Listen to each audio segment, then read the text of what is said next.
नमस्कार. मी सतीश जाधव.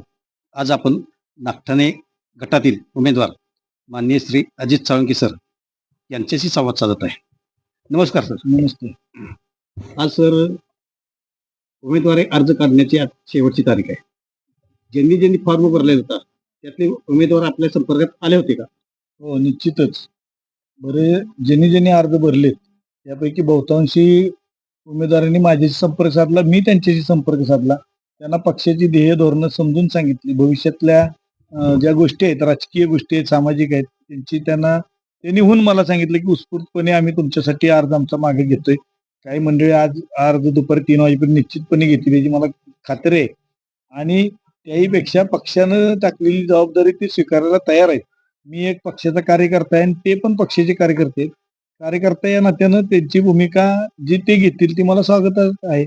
सर आपण आता प्रचारामध्ये कुठलं विजन घेऊन प्रचारात उतरलाय आणि तुमची आता सध्याची प्रचारात मोठी आघाडी आहे. तर काय सांगाल?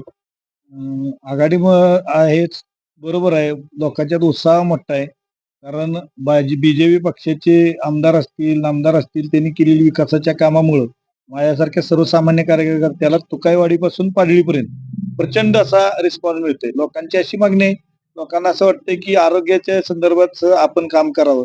कारण आता मोठमोठे आजार असतील, शुगर सारखे आजार असतील, हार्टचे सारखे आजार असतील, यासाठी लोकांना असं वाटतंय की आपल्या भागामध्ये गावामध्ये एखादी ओपन जिम असावी. तर ओपन जिमच्या माध्यमातून आरोग्य सुधारण्याच्या दृष्टीनं कार्यरत राहण्याचा किंवा ते करण्याचा प्रयत्न आपण भविष्यात या नेते मंडळींच्या मार्फत आमदार मनोजदादा असतील, नामदार बाबा असतील, त्याचबरोबर उदयनराजे असतील आणि आम्ही सगळे कार्यकर्ते याचा पाठपुरावा निश्चित करून गावातल्या लोकांच्या मागण्या आहेत आणि लोकांची मागणी आरोग्याची जर चांगली असेल तर ती निश्चितपणे आपण पूर्ण करूया.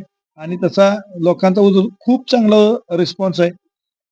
लाडक्या बहिणींची पण अशी मागणी आहे की रोज तुम्ही बघताय खेडेगावामध्ये सगळ्यात सगळ्यात हेल्दी वातावरण खेडेगावातल्या ह्याच्यात बघायला मिळतं आपल्याला. रोज सकाळी 2 तास फिरणारी माणसं आहेत, संध्याकाळी फिरणारी माणसं आहेत. व्यायामाचं महत्व त्यांना कळलंय. पण तेच जर ओपन जिम मध्ये जर झालं तर आणखीन त्याचं चांगलं इम्प्लिमेंटेशन होईल असं मला वाटतं. रोज लोकांचा, तरुणांचा, वृद्धांपासून मुलांच्या पर्यंत, तरुण वर्गापर्यंत, माता भगिनींपासून वृद्ध महिलांपर्यंत प्रचंड असा चांगला मला प्रतिसाद मिळतोय. लोक पक्षावर आणि माझ्या नेते मंडळींच्या कामावर खुश आहेत. कारण केलेलं काम या वर्षभरात या मनोजदादांनी या मतदारसंघात केलेलं काम असेल, बाबांनी टाकलेला काशीळ कोपर्डे पूल असेल, त्याचबरोबर बाबांनी टाकलेला माझगावचा पूल असेल, मनोजदादांनी केलेला पाठपुरावा असेल किंवा पाणी पुरवठ्याच्या योजना असतील, यामुळं ही जी केलेली कामं आहेत ती पक्षानं केलेली आहेत आणि त्याचं माध्यम आमचे या मनोजदादा आहेत, बाबा आहेत.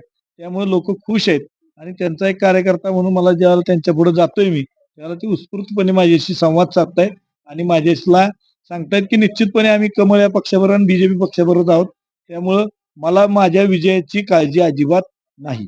आता आपण नागठाणे गटाचे अधिकृत उमेदवार अजित साळुंखे सर यांच्याशीच आपण संवाद साधला. तर त्यांनी त्यांचं विजन आरोग्यविषयीचं विजन गटामध्ये घेऊन प्रचाराच्या मोहीम त्यांनी सांभाळत आहेत. त्या पद्धतीने त्या माध्यमातून त्यांना लोकांचा जो येणारा रिस्पॉन्स आहे त्यातून त्यांना विजयाची खात्री निश्चित झालेली आहे. धन्यवाद.